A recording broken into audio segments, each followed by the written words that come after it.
Good afternoon, everyone, and welcome back for our closing keynote presentation of the LSX Nordic Congress for today. Lots more to discuss tomorrow, so please do keep on interacting and engaging with the platform. For the session today, there's the live chat function. Please do keep your questions coming in through that, or comments or connections with the audience. And indeed, for all of our partners and investors and other attendees, you can continue to meet them through the platform, booking meetings for the rest of this week and next. But delighted to be handing over now to Greg Benning, who's going to be guiding us through this afternoon's presentation, panel, I should say, on successful cross-border transactions. So Greg is with Back Bay Life Science Advisors, one of our key partners for the Nordic Congress. And Greg, delighted to hand over to you to guide us through our final session of the day. Great, thank you, Josh. And hello, everybody. If you're here for the panel on preparing for and executing successful cross-border transactions, you are in the right place. And as Josh mentioned, my name is Greg Benning. I'm a managing director at Back Bay Life Science Advisors. I'll be moderating the panel physically. Today, I'm in Boston, looking across the river at Kendall Square, and appreciate the chance to be with all of you. My background: I'm an emerging growth investment banker most of my career. And life sciences exclusively for the last dozen years. It's interesting with respect to the topic at hand because of our active project work right now. Approximately 3/4 of the projects are cross-border. So I think it's going to be an interesting topic in that it's going to be a little bit less abstract. And in our prep call, we talked about it between the panelists, that this is going to get fairly hands-on in terms of things that they've been seeing and kind of real anecdotal experience. So what I'd like to do is ask briefly to have them introduce themselves to you, talk a little bit about the types of projects they've been working on this year, and then some initial thoughts with respect to cross-border deal making looking forward. And maybe I can ask Gunilla to start. Okay, hi everyone. I'm Gunilla Osswald. I'm the CEO of Biotic, and we focus on innovative treatments for brain disorders like Alzheimer's disease and Parkinson's disease, where there is a huge unmet medical need. Today, there are only symptomatic treatments available on the market, and we focus on disease-modifying treatments that is meant to affect the underlying disease. We have today 2 global partners, Eisai in Alzheimer's disease and AbbVie in Parkinson's disease. We have a great track record in delivering high-quality preclinical research. We also have an early project portfolio with about 10 different projects, disease-modifying treatments for neurodegenerative disorders.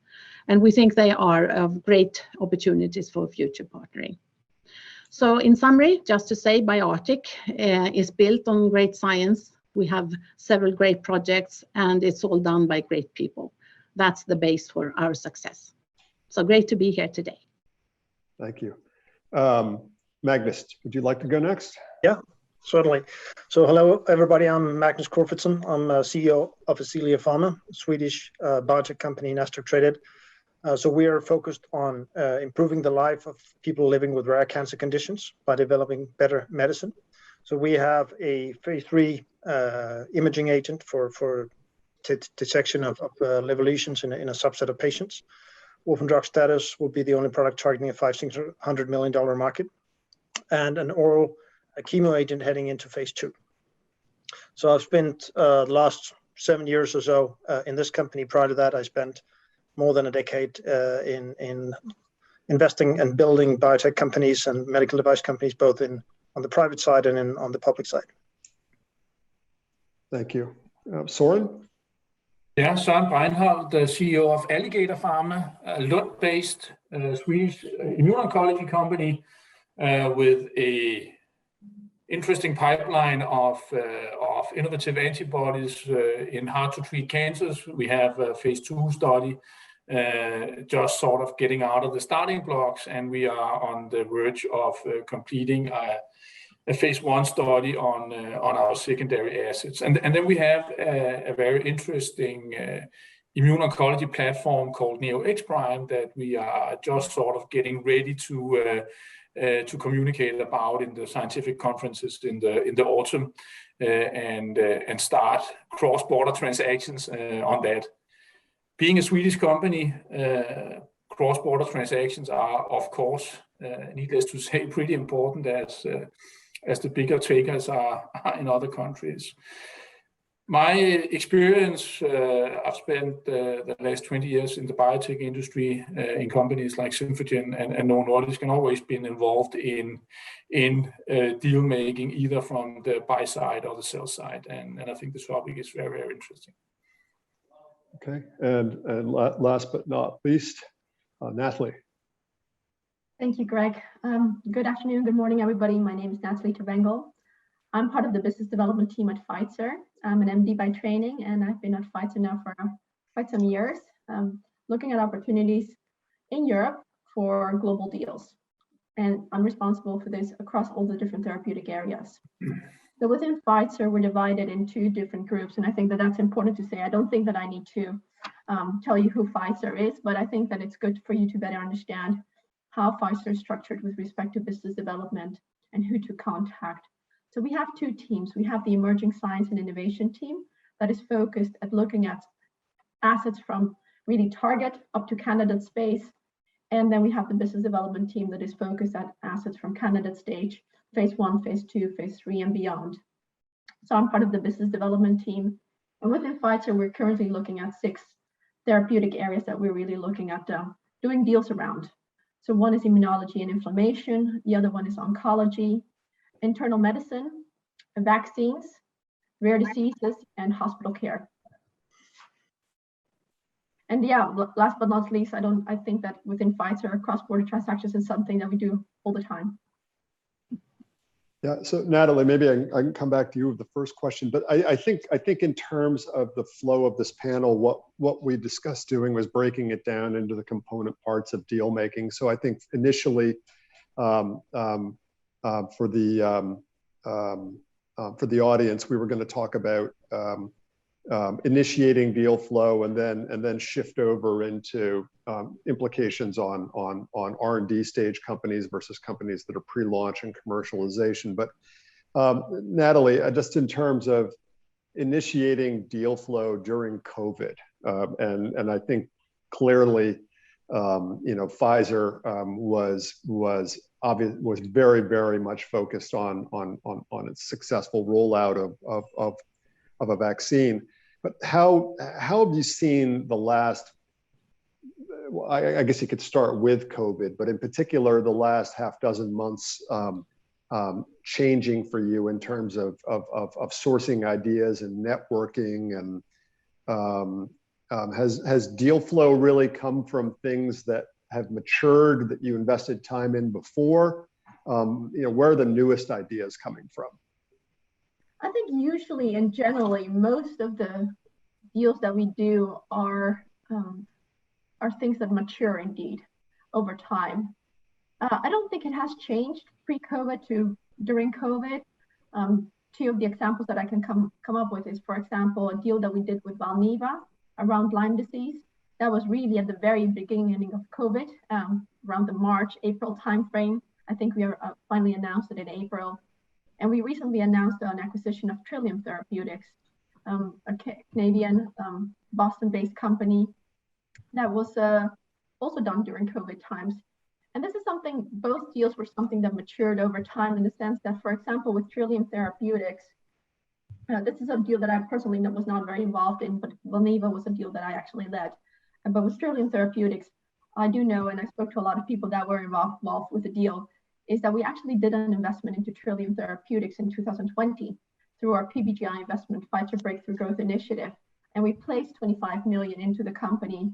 And also our CSO, Jeff Salomon, was part of that board. So by seeing how things progressed and getting more familiarized with everything, when the data became available in July, people jumped. So I think it always has a process. With Valneva, for example, on the other hand, there was also a process as well, in the sense that Valneva was in a deal. They had a deal with GSK ongoing, and indeed, once we heard that that deal was off the table, we started looking into the company, and yeah, that was almost I think 6 months later that a deal materialized. Okay, Gunilla. Yes, at Biotic we have typically done the way that we start with a research collaboration with an option for licensing. And so far we have been very successful, both in Alzheimer's disease, where we have had several research collaborations with Eisai on a global level. And there we have lecanemab or BAN2401 in Alzheimer's disease now in phase 3, going forward, hopefully towards marketing in not too long time. And in Parkinson's disease, we have a collaboration with AbbVie that also started as a research collaboration that led up to a full license of ABBV-0805, which is now in phase 2, and AbbVie is planning for, in phase 1, and AbbVie is planning for phase 2. And if we say during the last 18 months, I think that we have two different aspects of partnering. One is, of course, maintaining our really important strategic partners. And there we have had a lot of virtual meetings, which is, of course, in a way easier because you can do it more often than face-to-face, especially if you consider the geographical distance that we span from Japan, Europe, and the US. But I think when we have virtual meetings, I think asking people to have the camera on is just a practical thing, which I think makes a difference in keeping the engagement high during the meetings. And the other thing is we have not had any specific broad partnering process ongoing with our early portfolio, but rather we have an open door policy. And due to our track record and how we have built the organization on solid science, and we have very interesting projects and people delivering on high quality on time or ahead of time in our previous collaborations. So we continuously see an interest from Big Pharma, and we meet and discuss potential partnering opportunities. And this has not changed over the last 18 months. We have had about the same pace of interests coming in and about the same pace of meetings and so forth. So I think the major difference is that it has been virtual. And it's amazing how you can have meetings with all different parts of the world on the same day and still go home and sleep in your own bed. I think that's quite nice. So of course there has been a different way of working, but I'm amazed about how well it has been functioning during the past 18 months. How is the breadth of the people on the calls? Because I'm assuming that at least if it's similar to my situation, that the calls have surprisingly large numbers of people on them. And in terms of initiating deal flow, usually it's like you have one relationship and they bring in a couple of people and then you start to grow it from there. But has the speed that people are assessing things and the breadth that they're assessing things, has that really ramped up in the last 6 to 12 months? I think it's an excellent question. And I think the first meeting is typically on a smaller scale. But then you can very rapidly increase the numbers, and the speed of how you can do the process, I think, is easier when you're doing more virtual. And just as you say, you can also link in people from different parts of the world in a much easier way than if it's linked to face-to-face meetings where you limit the number of people. Yeah. So, yeah. Yeah, so Greg, maybe just to answer your question, just from a Pfizer perspective, in the past, we are spread out through the US and also the rest of the world, and it's very difficult to have people in the same location at the same time. And if people need to be there, it takes a lot of planning to get people at the same place and at the same time. While now, doing everything virtually, you are able to engage with very senior leaders and put them on a call with a company more easily. And yeah, we were talking about this before as well. It's like, JP Morgan also always a crazy busy conference, and to find a slot there with our senior leaders is sometimes very tough, and you need to prioritize. However, now with the virtual world functioning so well, you can easily schedule a call the next week and have everybody on board. So, yeah, I had one of those with Pfizer a couple of weeks ago, and 6 VPs showed up for it, all from different functional areas. And my takeaway from my client was, yeah, we're going to get some questions. Søren, did you get them? Søren, you had something recently partnered, if I'm remembering correctly. How was your experience on that deal in terms of how the whole thing got off the ground and how long it took to mature it? So yeah, I think maybe my perspective is a little bit different than what we have heard from Nathalie and Gunilla. I fully agree that what you already have in the funnel, so to speak, and established relationships, that's probably easier to execute and have been the last 12, 18 months than before, due to all the reasons that we just discussed. But from Alligator and my previous engagement, I think what we saw there was that establishing new relationships, especially on what we can say earlier science and preclinical assets, has been a little bit more difficult. I think the world that we live in now is more sort of guided and directed, and all that sort of networking and relationship building where you sort of go to conferences, establish the scientific contact and dialogue. That I think has been harder. So I think it has been harder to establish that sort of running early part of the relationship. For the deals that we have done recently, those were established just before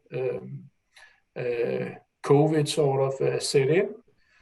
Some of them were a little bit delayed in just after that. I think everybody sort of held their breath and everybody sort of took a pause on spending too much money, and then they have picked up. So yes, directed and already established contacts, full speed ahead. I think the early stuff is and establishing, growing your network has become a little bit more difficult during the last year. Yeah. So Magnus, have you had any of these conference calls where all of a sudden, it's you and 20 of your closest friends?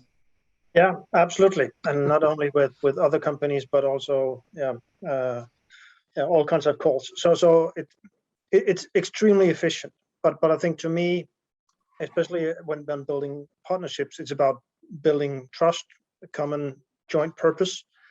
And I think it will be interesting to see whether there will be sort of, you could say, success rates and how well these transactions and these partnerships are being executed. Because as we all know in biotech, things are sometimes everything is good and sometimes there are bumps on the road. And I think it's super important to have, when you do a partnership, that everybody is fully committed and engaged. And if you've been on 3 Teams or Zoom meetings and you say, yeah, sounds good, I'm all in. It's kind of different than if you had sort of half full day meetings in person. You might have been out for dinners and you're building relationships on a personal level. I think that's where you're going to get more sort of perseverance for getting the deal, making that successful. I think that's going to be extremely interesting. And some of the things we are discussing, I mean, our lead program is in phase 3. And we are going to build our commercial team in the US to commercialize. It's an open product. We're targeting roughly 400 hospitals. So it's a limited footprint compared to many other markets. We are looking to partner in Europe and Asia and other geographies. And really for us to find out and assess, you could say, the motivation and the capabilities of a potential partner I think it's more challenging on a Zoom meeting. You get a different feel if you're traveling to the headquarters of the European headquarters of a company for European partnership, for instance. It's a different feel. So I think we need to find out how to best optimize, but I think that part is missing. Yeah. Okay. So we're about a third of the way into the session, and the next parts of the value chain, I guess, in deal making that I wanted to dig into were how is the current reality or outlook in terms of reopening and being able to travel again? How does it impact, in particular, the research and development aspects of partnering and deal making, in terms of assets that are pre-approval. And then on the back half of this this panel, as you're starting to contemplate market access and launch and commercialization, how has that come into deal discussions with respect to the counterparties that you're talking to? So maybe just to start off with the approach to asset development. How have face-to-face and travel restrictions come into discussions around development planning? Søren, maybe I could start with you on this one.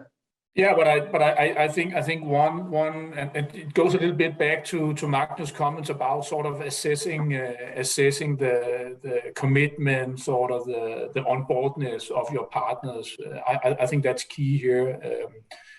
Also, when we recruit people, as we are continue to do. So for us, sort of starting new trials, opening new clinical trial sites.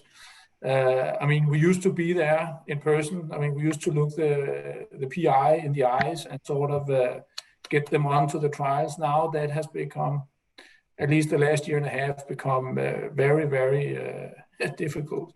So I think that has sort of given us maybe not a disadvantage necessarily, but it has at least shifted the dynamics on how you do that, and some have been better to do that than others.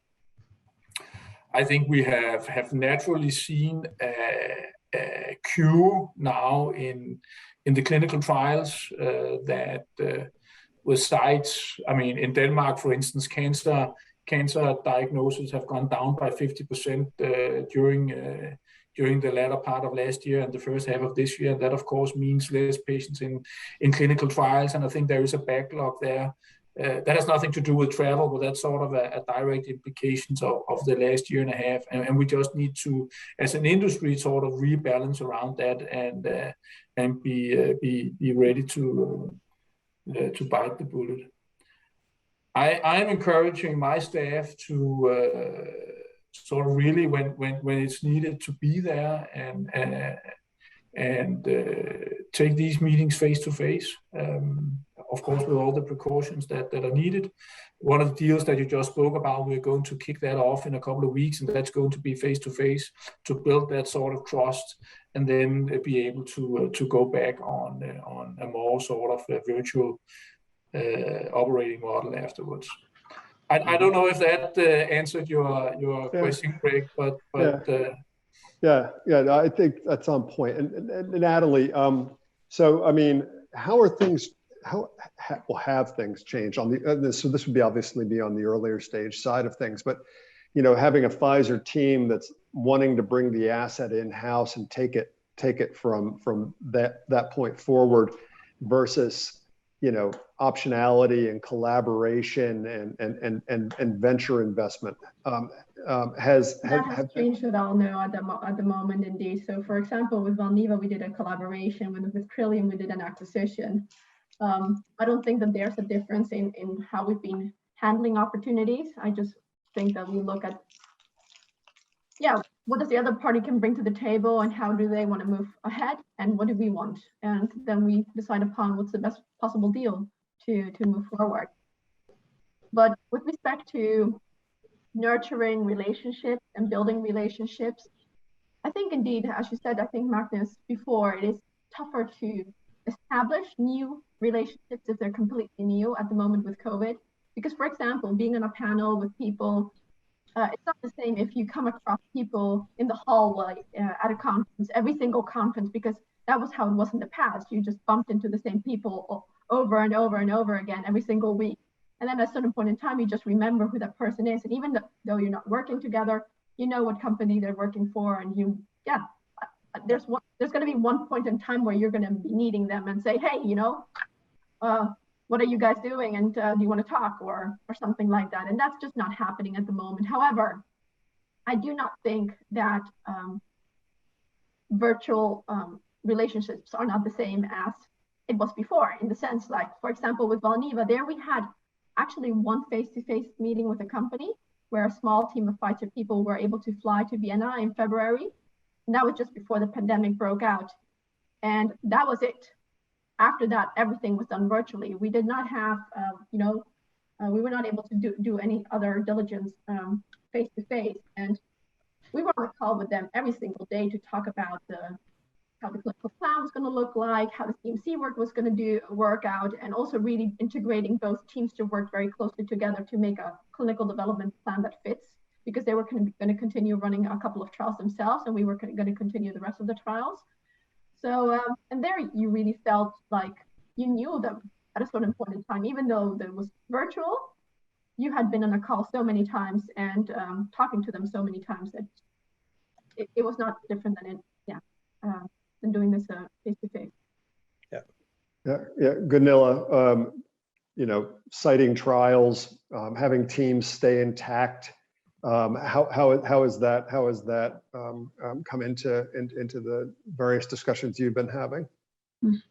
No, I think, for those where you already had established a collaboration, I think it's easier to maintain collaboration, even though there might be some changes about the co-workers and so forth from Big Pharma and so forth. But I think that the more challenging thing is when you start a new collaboration, just as both Magnus and Søren and Nathalie said.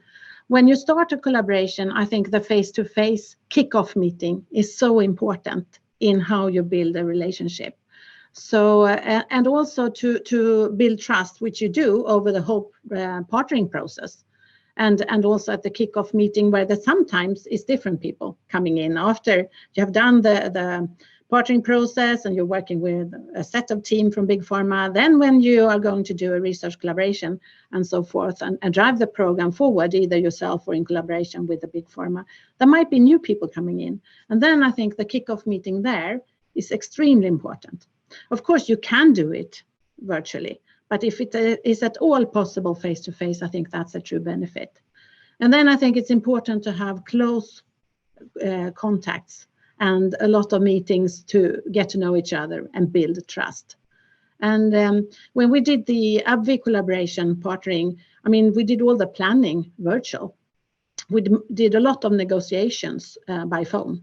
And so I think, even there, doing like team meetings and with the camera on is a step forward. So, but then I was also thinking about the patient situation in the clinical trials.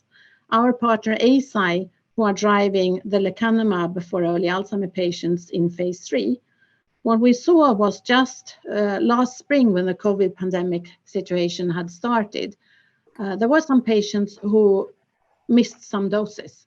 So in order to compensate for that, Eisai has increased the number of patients in the phase 3 trial with about 200 patients. So it's now 1,795 patients on a global level who will be in that phase 3 program. So of course, the COVID situation has affected clinical trials. And I'm really impressed with how Eisai put safety for patients first and also high quality, data quality in the study also on a high priority.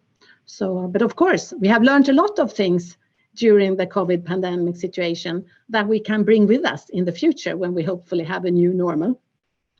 That I think some benefits that we will continue to use. Yeah. So I think in the future it will probably be a mixture between face-to-face and more virtual meetings as well. Yeah, well, obviously with trials, the key things are getting it done to the proper standards and getting it done. And I think the other dynamic that we've seen is the whole idea of an intact workforce and having critical mass of scientific expertise and just kind of, we've had many more conversations where like, nope, keep the team intact, keep it going. Let's set up, an appropriate oversight and development plan. But I think we're seeing employee retention being a bigger part of a lot of the deals that we're working on, and I think it relates to specifically to development stage companies. Magnus, firsthand or secondhand, anecdotally, how when you're hearing about discussions and people wanting to keep things on track from a development stage, what sort of observations have you picked up in the last little bit? Yeah, I think the as Gunilla was also touching upon, is sort of the when you're thinking development stage and the clinical trials and how that is affecting timelines and how do you open sites, as Søren said, you want to look the PI in the eye, and I think in partnership discussions we're running our phase 3 program ourselves, but what I hear from people in my network is that when they have a partnership agreement that they may work with a pharma partner who is leading those activities, usually it's a very asymmetrical information flow. I would say from what I've heard, COVID does not improve that in any way, actually the contrary, which makes it extremely difficult to make accurate predictions, which may have a big impact on the biotech side, on how they want to build and grow their company. So I think that's one of the even more important things to incorporate in the partnership agreements. If you're biotech doing a deep partnership with a pharma partner who will pay and fund the development, but to make sure you understand what is going on, because COVID does impact timelines, as we unfortunately also had to communicate a few weeks back, that it simply takes longer to find the patients in our orphan condition that we're doing a trial at. Yeah. What sort of questions have you seen coming in, or expectations have you seen shifting with respect to regulatory dialogues and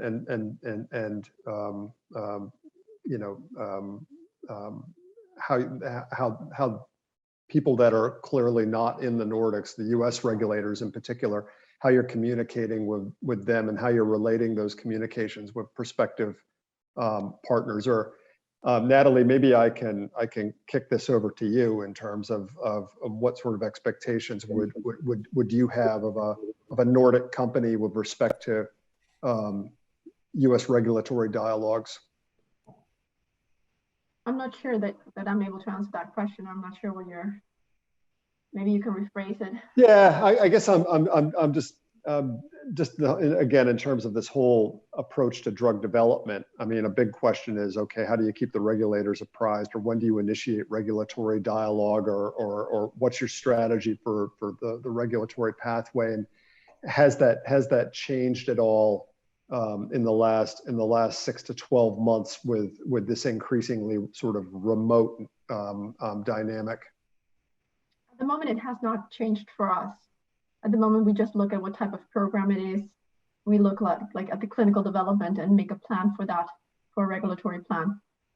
That has not changed for us at the moment. I can imagine, though, that for a lot of companies that have been working on assets and have had a delay, that impacts their timelines. Yeah. And just to add on that, and in terms of the regulatory interactions, both with the FDA and EMA, I think, basically it's, unless you're working on a COVID vaccine or COVID therapeutic, I think it's pretty much business as usual. I think my understanding and experience is clearly that FDA is reaping some of the same virtual benefits in terms of when you are in discussions with the FDA, they can provide an impressive lineup of people, which is really great, because then you can get everything on the table and you can have a dialogue quite easily. So I think in a regulatory context, I think it has actually not been a challenge, although we can't meet them face to face, but then it's a lot of travel time that we are skipping. We have a question from the audience, and I think this could apply to either development stage or commercial stage, but it goes to and it could apply to global or regional. The question is, what about deals and transactions with Asia, and particularly China? Are you seeing an increased amount of interest in conversations happening with Chinese companies? Gunilla, maybe I'll start with you. I mean, Biotic, we have had interactions, of course, with ASI all the way back since collaboration since 2005. So definitely Asia has been a part of our global outreach. But I can say, but it's not linked to the COVID situation, but rather I think, I mean, we see China is getting more and more active overall, but also Asia, Japan is of course continuing to be active. Soren? Yeah, I think the obvious question here or answer is that it has actually become easier. I mean, China is a huge country, and getting coverage on a number of Chinese pharma and big biotech has definitely become easier in this virtual setup. In Alligator, we work with a local sort of company that is a go-between to get us the broadest coverage, and we have had a significant amount of meetings over the last year with China, and I think actually that this ties up to another aspect which we're really not sort of spoken so much about when we talk about virtual sort of partnering, and that is that, I mean, having done deals in Europe, in Scandinavia, in US, and in Asia, I think you realize that sort of the underlying work, what can we say, culture is very different. I mean, Magnus and I are Danes working in Swedish companies, and even there, even though there's only sort of a few kilometers across the water, I mean, there are huge differences in how you work. And there are sort of differences to the US, where maybe the business culture is a little bit more transactional than you will see than it is in Scandinavia. So I think that there is a dynamic there that has shifted with all this virtual meetings being very, very transactional, and maybe less sort of focused on what can we say, the softer, more social aspects of the interactions. And in China, at least the way that I see Chinese business, that's very transactional. So actually, this virtual outreach works very well with the Chinese business culture. Yeah, the time zone there definitely. Zoom is made for that. I mean, from our personal experience in terms of our client work, I think Japan has struck us as being relatively consistent in terms of their approach and the amount of money that's getting put to work. And we have one project right now where we're going to be helping a client monetize part of their pipeline as an alternative to other financing options with a Japanese counterparty. So that's I think held up fine. And we've seen the search function in Europe in particular from Japanese companies continuing to be very active over the past year. Similarly, I think with places like Australia and New Zealand, we've seen a bit of an uptick in dollars going to work. And one of the things that's interesting about those two countries is their willingness to and this goes back to the earlier question I put to the panel about differences in trials. I mean, you know, that's kind of like, yeah, we'll run the trial in Australia. So that's been sort of interesting. China, I think there are two dynamics there. One is the amount of money that's coming to work in the space right now is big. And the second thing is the investment committees are populated with intelligent people, but from a legacy standpoint, they're not organizations that have had sustained pipeline focus in like big indications with a history of failure. So like if you look at some spaces that typically require large trials, they're tough targets, big unmet need. We've seen one situation in particular, we had 3 actionable proposals come in on a deal, and 6 come in from China, twice as fast, regional only, didn't care about rest of world. And from a trials standpoint, they were like, we'll initiate the next round of trials within 9 months of getting the deal finalized. So to answer the panelist question directly about China, it's been a lot of money coming at tough indications very fast, and very expedited development plans in terms of what they want to do with the asset. I don't know if that prompts any responses from anybody else on the panel. There seems to be a lot of money in China, and I mean, every time you used to go to a conference, either looking for investors, BD transactions, there seems to be a new, if not billion-dollar organization appearing, at least $100 million with money to spend. So yes, definitely. Yeah, I mean, you know, and Nathalie, you might have a perspective on this, but one thing that's been a bit challenging is that we've typically been focusing on, and as China becomes more assertive in terms of share of world, you know, we'll typically have North America fleshed out very well in terms of market potential and pricing and reimbursement. We'll have Europe pretty well developed in terms of our market research there. But, you know, I mean, obviously at $1.4 billion, you're taking things and just saying, well, it's roughly a proxy of this much of share of world, or here's roughly where the pricing shakes out relative to, you know, Europe and North America. That really doesn't quite cut it anymore. And I'm just wondering how much detailed research you're seeing on the Chinese markets when you're looking at things. No, it's becoming much more detailed, and there's much more focus also from a company perspective. As everybody already mentioned, you know, China's up and coming, and there's a lot of innovation coming out of China as well, and therefore we have established a business development team in China. So while in Europe we have a very small business development team, just being myself. In China we have actually a lot of colleagues there that are really focused on doing deals with biotech in China, but also doing Chinese specific deals as well.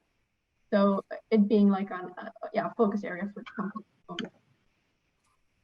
And if I can build on that, I agree that, I mean, more interest from China during the last years, and also interest in regional deals. But also I think the regulatory part has changed quite a lot during the last 5 years in China. It's amazing how fast they have been evolving from an R&D and regulatory perspective.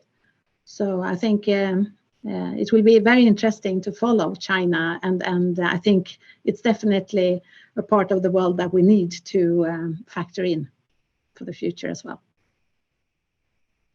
Okay, thank you. Well, shifting over to the next part of the deal making chain and looking at launch prep and commercialization, and once you get approval, you know, how do you sort of build shared expectations around first 12 months, first couple of years, penetration assumptions, things like that.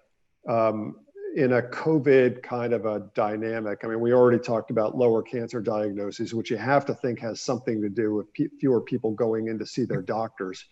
But as you're looking at building expectations around commercialization, what sort of advice can you give the audience in terms of how counterparties might be looking at things? Søren, I don't know if you were starting to answer. But yeah, but I can say, I mean, and this has nothing to do with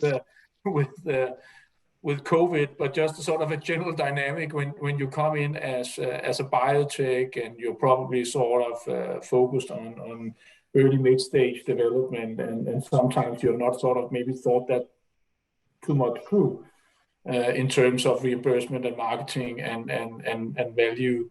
And I mean, you just need to be prepared. I mean, otherwise you'll just get ripped apart by a very well prepared pharma team, which of course have all the interest in the world and completely understood to pay the least for the best asset. So I think that's a general thing that we just as biotech needs to be early in the negotiations, be focused on that, and actually keep it on our radar all the way, and ensure that our phase 3 trials are sort of and even phase 2 trials are sort of continue to build up towards not only the regulatory approval, but also sort of the reimbursement discussions that you are going to have, especially in Europe. That's just key. And I'd say, I mean, we're doing our phase 3 trial right now. We expect data first half next year and launch in the US with our own sales force in the second half of 23. and we've been doing for a while. We've been doing a lot of commercial pre-launch activities, and we are ramping up those activities. The good thing is on a lot of the market access stuff, it's not at this stage of our launch compared to our timing. It's not so much face-to-face. It's more interviews and discussions and white papers and positioning and all that. I would say the educating the market, meeting the radiologists, the oncologists, surgeons, whatever, is optimally a bit more face-to-face every now and then. And there we're, like everybody else, being creative. So I think that's really important. But I think that's also a little bit of a challenge on the deal-making side. If I was, the pharma company looking at bringing in something that I would want to have a good feel for. Will this fly? How will it fly? How should I position? What's the value message in the product? Testing that in a almost exclusively virtual setting. I think that can be difficult unless you really own that therapeutic area. Well, so I think this is someplace, Nathalie, where like a Pfizer would have a huge advantage, where with all you talk about intangible assets and the value of an assembled workforce, right? Having the kind of presence that you have from a customer relationship standpoint, if you're trying to roll out something new, the ability to get on a Zoom call with somebody that's a KOL or a key account and already have an established trust relationship with that person, I would think would be so much easier for somebody like a Pfizer than it would be for somebody that's trying to take something new into the market where they're building something from scratch. Yeah, that's something that I can imagine indeed. Yeah, I can't imagine that. It's just a known name, right? So that makes sense. But I'm not part of the commercialization team, so unfortunately I'm not able to say anything sensible about that and whether that COVID has impacted that. I can say about doing deals and doing due diligence and how the virtual world has impacted our due diligences and our capabilities of doing diligence properly, but not about a commercialization, unfortunately. Yeah, well, I guess, one thing, like if you're trying to manage to investor expectations and that kind of stuff, when you have, the kind of revenue numbers that have come in off the vaccine in the last 6 to 12 months, sort of dominates the discussion near term, at least. Yeah. Maybe I can add a little bit. I mean, Biotic, we, in our close collaboration with Eisai, we have the rights to commercialization in the Nordic region, and we are preparing for that. And in our launch preparations, I mean, it's more of digital seminars and team meetings. And I think for a small company like us, it's also extremely important to be aligned with the large company like Eisai in this case, not to deviate, but we know our local market, of course, quite well. So I think that combination to be a good alliance partner with the Eisai is extremely important, and then to be strong in our local market and start to work in a more virtual digital way and working to find new ways of that will work for now. And I think this is an area which is really exciting, but there I think we need to realize that we are a small company. And we are here, I think it's the really win-win situation with a big pharma on the global level and a small company like us on the local level. Just to add on that, I mean, that is what the marketing people call the omni-channel thing about going digital and having physical face-to-face meetings. I think no doubt everybody's investing a lot in this space right now, but I think this really has an opportunity for smaller players to emerge in various segments, because you can build a strong platform there, and you can compete with a big much larger company in a quite meaningful way without having to invest the same amount of resources. So I think this is really something that will create an opportunity for smaller emerging companies. Yeah, I mean, we've seen a little bit of sensitivity in some of the counterparty discussions around milestones at approval or first dollar sales, where people are looking at it and saying, okay, it may take me a little bit longer to get this rolled out. So we've seen royalties and revenue milestones starting to get a little bit more weighting in the term sheets that we've been receiving. Okay, you know, I guess we've got about 5 minutes left. So I think probably the thing to do is ask each of you if you have any kind of closing thoughts, and then Josh, I can hand it back to you for a brief wrap up. Closing thoughts, anybody? No, I can start. Sorry. Gunilla. Okay. Now I'm just thinking, I mean, what I think has worked really, really well is to make sure when you think about your partnering, to try to find a company where you think that you have the right strategic fit, and make sure that you have a common goal. And then when you have gone through and in your partnering process, and when you then do your if you do a research collaboration that we have done leading up to a license that we have done repeatedly, is to make sure that you have a structure that includes a clear plan, clear roles and responsibilities, clear decision-making process, and calibrating expectations. Agree reporting, how you report to each other, meeting frequency, and process for external communication. I think is very important to make sure that you have that agreed up front, especially for a small company which has different rules for material information than a large company. And then I also must say, build trust during the partnering process, and if it's possible, a face-to-face meeting. Be transparent with challenges and show a positive solution oriented approach when solving issues that arise, and celebrate success together. Thank you. Magnus? Yeah, no, I want to echo one of the things that Gunilla said is, you know, build the trust. I think that's super important for all partnerships. And that's a little different when you can't meet people face to face, but investing enough time, digital time right now to build the trust and get that kind of goodwill when bumps in the road will occur down the road.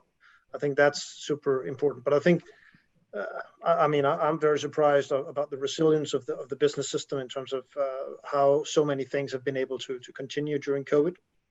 And personally, I think we have still a quite bumpy COVID road ahead of us.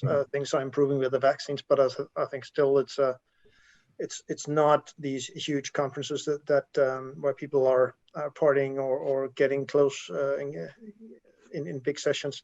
I think that's going to be a while out. So I think it's just taking in the best and seizing the opportunities from this much more digital world and improving what was before. Hey, Nathalie? Yeah, well, I would like to echo on Gunilla and Magnus's comments, but I'm going to talk about maybe establishing the relationship first. So first of all, I think especially in this COVID time, where people are not attending virtually a lot of, are meeting virtually a lot, I would say first, dare to reach out, even for the established relationships that you have. Send out an email, provide an update. That's something that is not happening sometimes on a regular basis, and continue to reach out throughout the entire process. Every time that you have an update, just share it. You might get a no, but maybe at a certain point in time, you might get a yes. And also, the strategy changes at Pfizer and at other big pharma companies. Things change. There might be an opening to start a discussion and a dialogue. So I would first and most importantly say, reach out and keep on reaching out. And third, last but not least, indeed, establish that trust by building a champion and nurture that champion within the pharma company, really nurturing the relationship that you have to ensure that once that moment is there, once you establish that partnership, there's somebody that you can always reach out to have a very honest conversation with. Always, once the collaboration even doesn't go well in the future, that you can still reach out to that same person and have an open and honest conversation. Yeah, it's interesting. I think back in March of 2020, I put out a blog post saying, treat people like people and recognize that they've got stuff going on, and then to stay in front of them. Søren, you get the last word. That's great. Then let me just echo Carpe diem. what Gunilla, Magnus, and Nathalie said, and then maybe stretch the theme a little bit. I think we have to realize that all we're doing is depending on people and the talent that we have access to. And I actually think that if we play it right, then this digitalization that we are seeing right now actually allow us to expand our talent base quite significantly. Getting talent in, I mean, we are Lund-based. I mean, the great people, but there's only so many of them, and for the real experts, there are even fewer. So sort of being able to attract people, work to the organization, work with people, even if they work in the UK, in northern part of Sweden, in Germany, wherever, and sort of find a working modus where we get them on board in our companies on sort of a regular but not sort of permanent basis in our offices, so to speak. I think that will greatly enhance the chance of success for companies like Alligator that are so dependent on key talent that are scarce. Yeah. Well, on behalf of the listeners, Gunilla, Nathalie, Magnus, and Søren, thank you very much for your time and for the thoughts you've shared. And Josh, I'll hand it back to you to wrap up. Fantastic. Thanks, Greg. Yeah, I think we covered a huge amount of ground in the last, or just under an hour or so, and even in that last 5 minutes, some fantastic advice, I think, for all companies who are looking to sort of action these transactions. So yeah, let me reiterate that same thanks to Gunilla, Magnus, Nathalie, Søren, and also to Greg for guiding us through that session. It's the end of our sort of main content days for today. The partnering is still open and will be open throughout. Obviously, it's a lot of US participation as well from across Europe. So please do keep using the platform, keep reaching out, and a huge thank you to all of our speakers on today's panel, and indeed all of the sessions that we had today. They are now all immediately available to watch anything you've missed, so you can go back into the agenda and watch any of the sessions that you missed earlier on today. Lots more tomorrow, so please do join us then, kicking off at 9:10 with a presentation from McKinsey on the Nordic life sciences ecosystem, which I think will be very relevant and interesting to everyone. But for now, I'll stop, let you go to your evenings, enjoy the rest of your day, and see you in the morning.